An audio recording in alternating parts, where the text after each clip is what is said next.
Welcome back to MMA Sucka Fight fans. My name's Nate Freeman. I'm joined today by Erin Clayton, who is competing in the World Games 2022.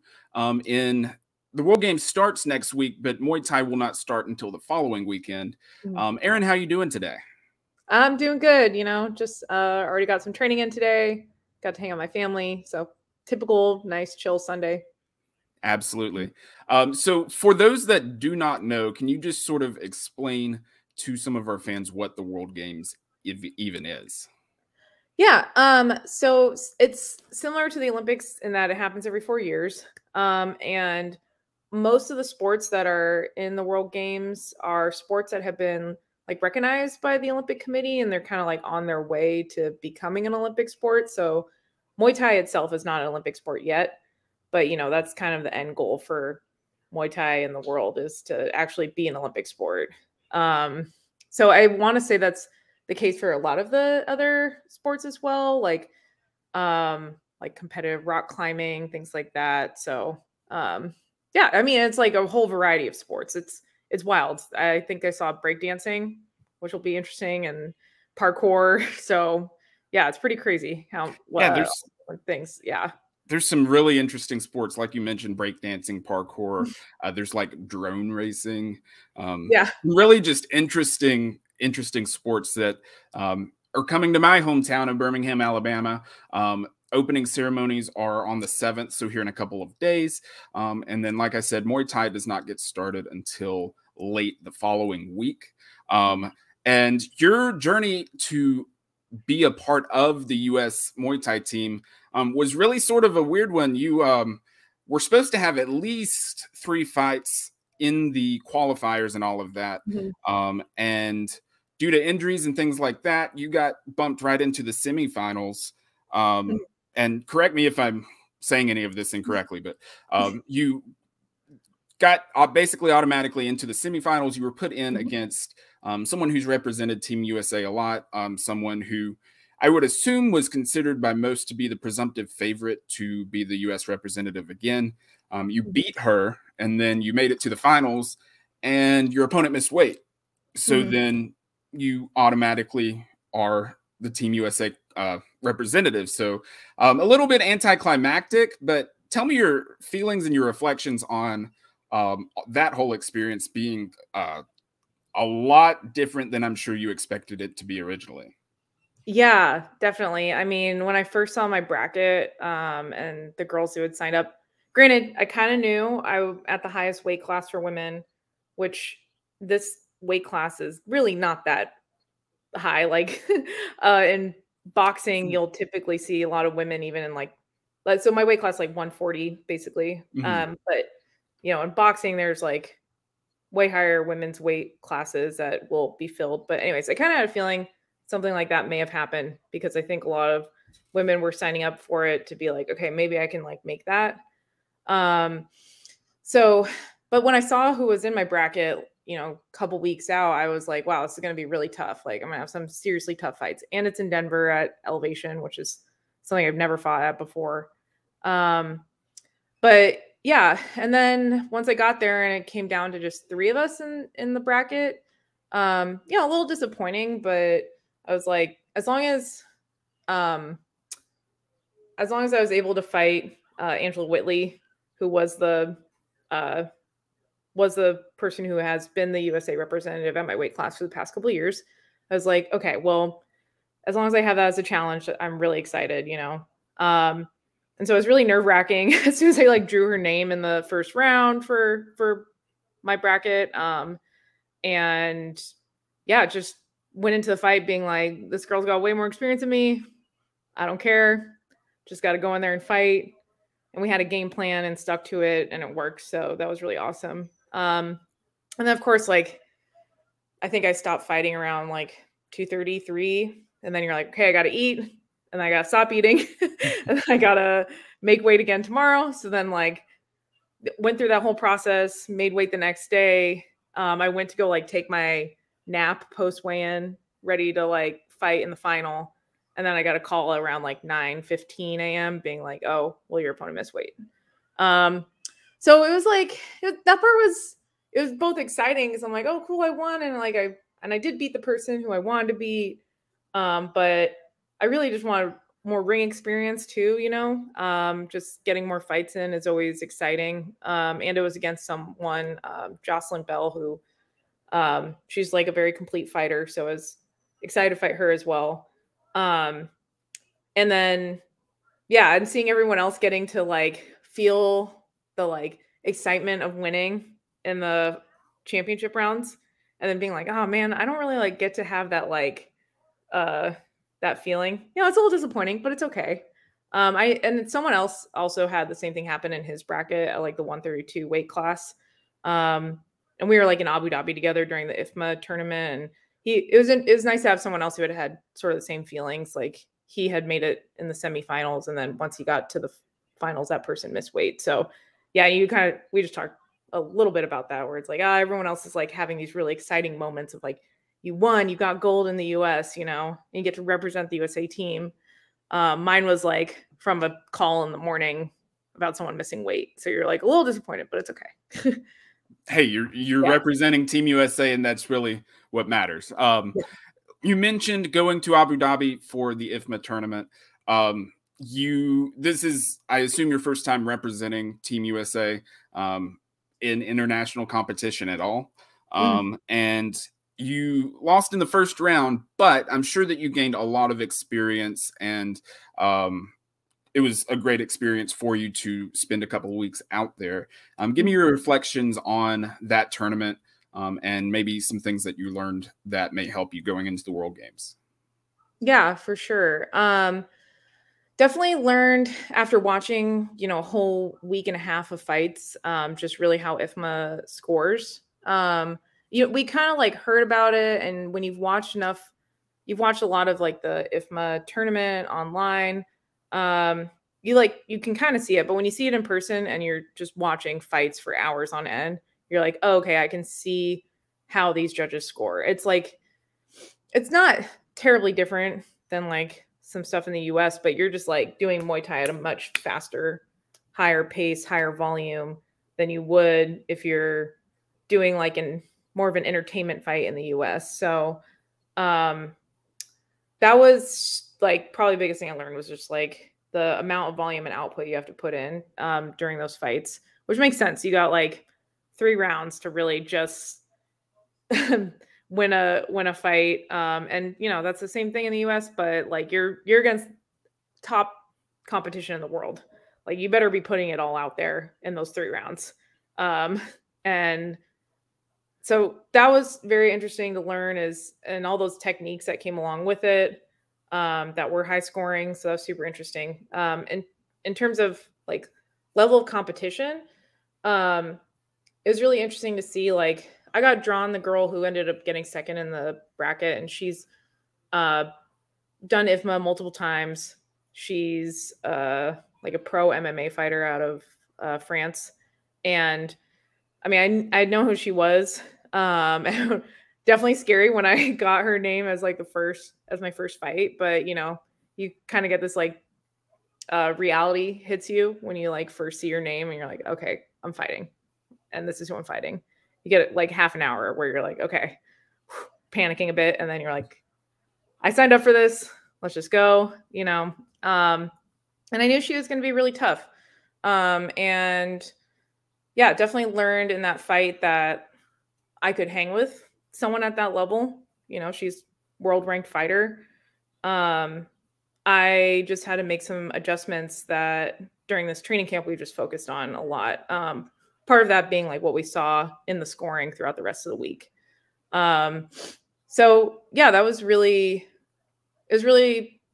like, obviously you don't like losing, but it's not the most disappointing thing in the world. I felt like I learned so much from that loss. It was kind of what I needed to be like, oh, okay, I can compete here. Like, this is not totally out of my reach to make it to gold. You know, it's definitely possible. I just have to show up as like my best fighter, and I have to make some small adjustments before the next tournament. So yeah, it was overall a great experience. Loved hanging out with the team. It was a lot of fun getting to like know all these other fighters, kind of compare notes in terms of like what your training's like, you know, things that you don't always get to talk about with other fighters, because usually the other fighters you talk to are in your own training camp. So you're just used to training your own way. So it's very interesting to hear how other people approach preparing for fights as well. So I really enjoyed that too. And then everyone was just very nice to hang out with and like getting to know. And yeah, overall, just a great experience. Yeah, and I'm sure you're looking forward to seeing them all again here in the next few days. Looking at the bracket for the World Games, I'm sure there are a lot of repeat faces from the IFMA tournament. Is there anyone that you're hoping to see, hoping to fight in this bracket? Do you already have your first round opponent picked out, or are we still waiting on that? I believe, because this is how IFMA usually does tournaments, is that they don't draw the bracket until the first day everyone gets in there. You like check in, and I think they're like confirming who actually showed up, and then they'll draw the first round. Yeah, there's a couple girls that were also in that tournament that will be here. Also, sorry, just a warning. I live next to a train station. Train's going by. Okay. All right. Sorry, let me start over. Yeah, so there are some girls who were in the IFMA tournament that will be here as well. We usually won't have our first round drawn until we get there, so you don't know. And the girl that I lost to back in May will be in the tournament as well. So it'd be great to face her again and come with my new game plan and all the things I've learned and try to test that again. I would love to fight her again. Yeah, hopefully you get that matchup, whether it's in the first round or later on if you win and all of that. Is there anybody who on Team USA, I guess, first and foremost, are you most looking forward to seeing outside of yourself, obviously? Oh man. Well, watching all of them was super exciting. Being at the IFMA tournament, you know, is like just, you know, you get to know these people a couple days beforehand. They talk so much about how much they want it, and then like you're watching them and you like want it for them, you know. So it's always like it's very exciting as getting to know these people and like feeling excited for them when they're fighting. In particular, I mean, I really like a couple of their styles, like Travis. He's the weight class above me. I really like his style. And then Aaron Ortiz, he fought in the IFMA tournament as well. And he also has a really good style. He's just super strong. So I watched both of them even throughout the whole qualifier tournament and all their fights. And I just really like how they fight. So I'm excited to watch them and everyone else on the team. So Angela, Ashley, all those girls, really excited too. Yeah. And is there any international fighters or anybody that you're excited to see? I know that last time I looked, Capitan, the one championship champion, is going to be competing. Jimmy Viano, or however you say his last name, who just challenged for the Muay Thai title for one. A lot of one athletes are competing. So is there anybody that you're particularly excited to see outside of your Team USA teammates? Yeah. Well, Capitan I got to watch in Abu Dhabi too. That was like phenomenal. You know, he's just like, you know, you're talking about watching some people that you just would pay so much money to see in person. And like, well, yes, I paid money to get to Abu Dhabi and everything. And I just can't I was like blown away that I'm in the same tournament as someone like that, you know? So it was so cool to watch him. I am probably most excited actually to watch. She's a weight class below me. I always mess up her last name. But Niam Kinaham. She's a British fighter. I thought she was going to be in my weight class, to be honest. But yeah, usually around like she fights around 135 most of the time. But she's just really, really strong fighter. And she's like a southpaw, just pushes the pace, is constantly on people, super aggressive. I'm super excited to watch her in person. Yeah, that was one of the names I recognized as well. So I'm looking forward to seeing her. Talk to me about your weight cut. How big of a weight cut do you normally have, and what does that process look like for you? Yeah, so I mean, if I'm like out of camp and like I've been taking care of myself. I'm in the 150s. But given that I've had like back-to-back fight camps pretty much since October, I've been like hanging in the low 140s. So my weight cut is like extremely small. It's usually pretty straightforward.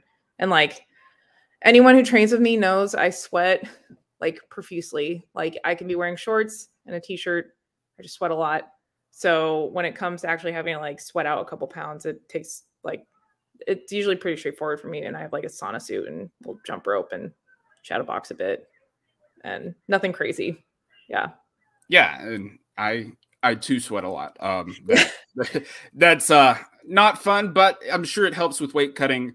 And we mentioned off air that you're going to be in Birmingham, Alabama, where, you know, it's just you'll walk outside. So stinking humid.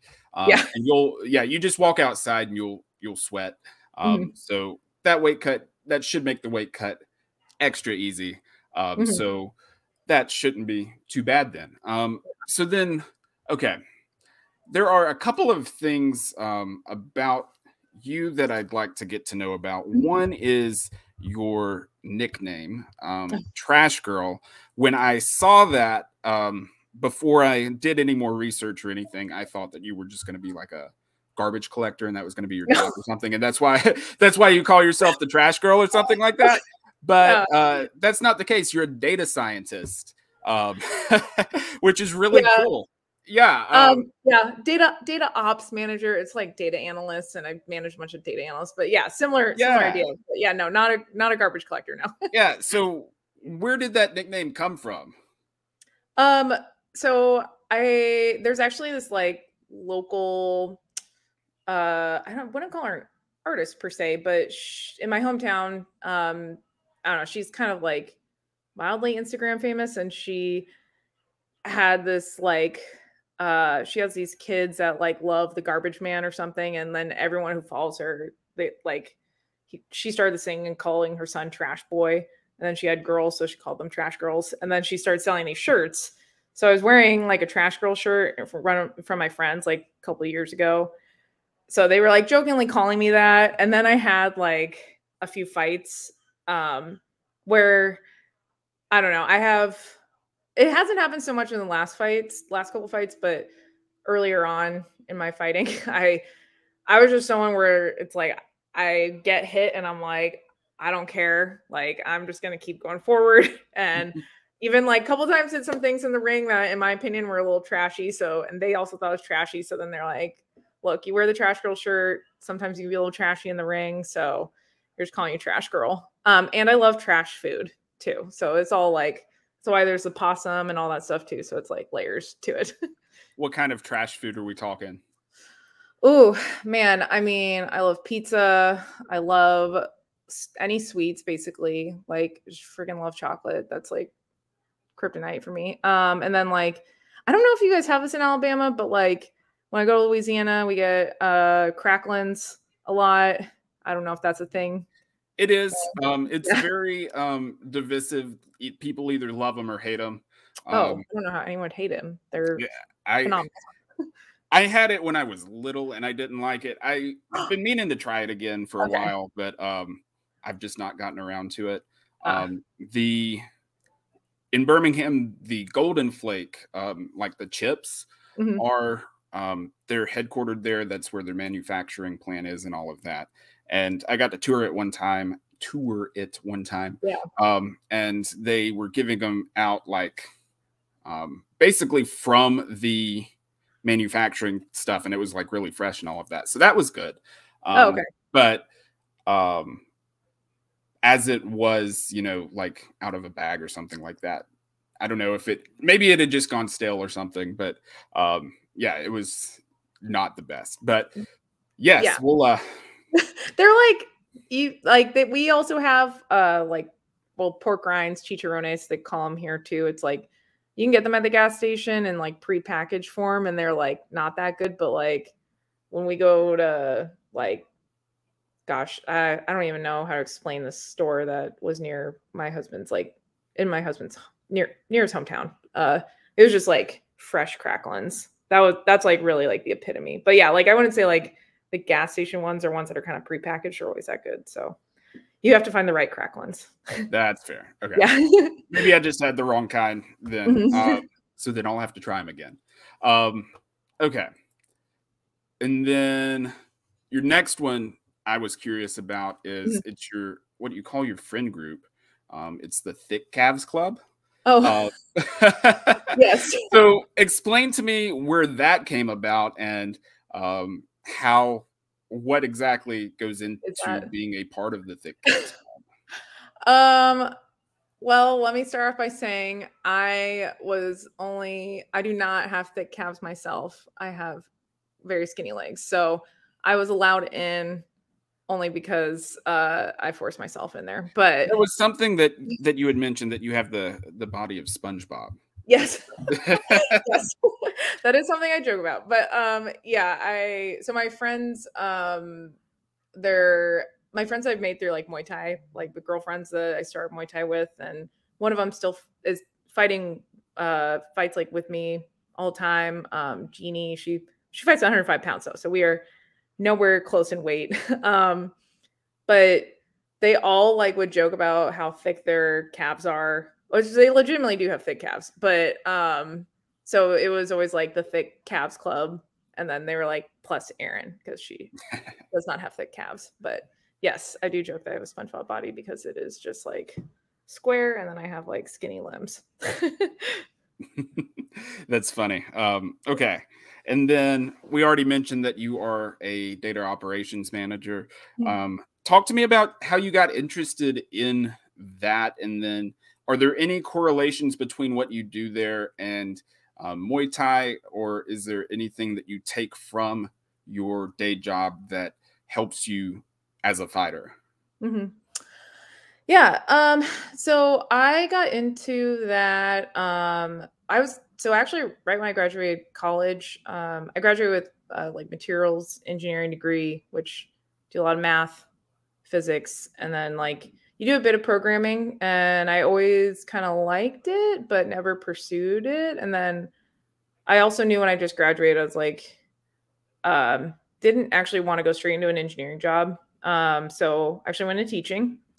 And I sort of fell into teaching computer science at an all-girls school. And this was all in LA, and it was like a middle school and high school. So I did that for a few years, and I like got better at programming as well. So then I was like, okay, I love teaching, but I want to like challenge myself more.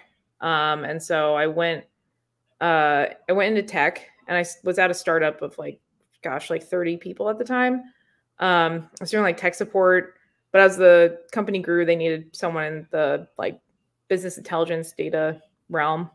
And then they were like, well, you basically kind of have the skill set, and like we just need someone. So like we'll start putting you in that path. And I've just like always loved math. Like math was just like my favorite subject. I liked it more than science, to be honest. So like I liked physics and all that, but really math was like my jam.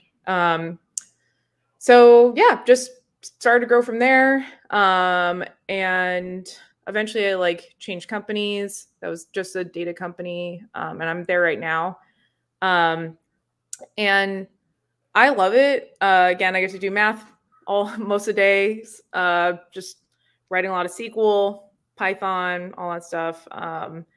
And as a manager too, I get to still have like enough interaction with people where I sort of fill that as well. And I like managing people and like growing them. I find that part of my job really exciting too. And like getting to teach them things and getting them to like rise as leaders too, I find really awesome. In terms of like parallels between the two, I would say like when it comes to programming in general, like when you learn how to program, you learn some of these like very basic operations, you know, like what is a variable? How do you write a function? How do you do X, Y, or Z? But programming is most powerful when you are able to like apply all those things together and know how to do it effectively. And so I find that similar to fighting in that like, sure, you can know how to throw a jab, you can know how to throw a cross, but that does not mean you know how to fight. And like, while those are the core things that you learning how to like string them together is really where like you learn how to fight, right? And how to become a fighter. So that's usually where I see the most parallels is like, you can understand all these basics, but you have to see how to like bring them all together to make something bigger, you know? Yeah, that makes sense. Mm-hmm. Okay, rapid fire right before we get to the end. One, favorite color? Green. Favorite animal? Ooh. Oh gosh. When I was a kid, I really liked panthers. I don't know. Favorite striking technique to throw? Knees. The cleanest shot that you've ever landed on an opponent? Oh gosh. Man, probably a knee. I've dropped someone with a knee before. Mm-hmm. All right. Okay. So, and then favorite food you already mentioned, pork rinds, chicharrones, whatever they're called. Yeah. They're called different things in different places. Different places, yeah. Favorite movie, favorite book, if that's more of your thing. Oh man. Gosh, this is so cliche, but when I was 16, Fight Club was like my favorite movie and book. I read it and watched it, and I was like obsessed with it. I feel like everybody that's in fighting has to have, yeah. Everyone watched it at some point and was like, damn, you know. So I would say that was probably like most influential one for me, for sure. That's fair. Yeah. Speaking of influential, who are some of the Muay Thai fighters that you look up to? Definitely Neam Kinaham, like I said, just totally love her style. I really look up to Janet Todd and Jackie Bunton as well. You know, they're other like Southern California fighters who have made it into one championship and are just phenomenal. And while I haven't met them in person, I think that I just really look up to them. Yeah. Yeah, Janet Todd fighting for the one championship title next weekend, not this coming weekend, but next weekend. Shout out to her. Okay, before I let you go, A, how can people follow you on social media? And B, I'll give you the floor for any sponsors, coaches, people that you want to shout out, anything like that. Cool. You can follow me on Instagram, Erin.Graceless. Graceless is not my last name. Clearly, my last name is Clayton. Grace is my middle name, just so people are not confused by that. It's been very confusing for people. In terms of shout outs, always want to shout out my coach, Victor Acosta at the Thai Boxing Institute. My previous coach, Tyson, he actually now runs a gym down in Austin, Archetype Boxing Club. So if you're ever out in Austin, check it out. And then my main training partner, Javi, Coach Javi at the Thai Boxing Institute. All my friends there, Grigo, Jeannie, Simon, Adam, Jade, Greg, all those people seriously helped me so much in my fight camps. I would not be here without them. I really appreciate them. And then some other sparring partners at the Shack system, Rusty, Adam, really appreciate your time. And at Outlaws Boxing, mainly get to spar with some girls. That's where I was at this morning. So Jamie Beatty and she's mainly been who I will box with when I'm there. And then Maggie Junior and Senior, they know who they are out there. But yeah, they've been really helping with my boxing. So those are probably the main people I want to shout out. Hopefully, great. Yeah. And then the World Games 2022 is going to be on the Olympic Channel and the Olympic Network. So be sure to check out the fights there. And best of luck as you go for gold and represent Team USA. Have a great rest of your evening. And is there anything else you want to say before I let you go? No, thank you for your time. Really appreciate it. Yeah, this is great. I just really appreciate this. So thank you. Fantastic. Thank you so much. Have a good rest of your night. Thanks. You too. All right. Bye.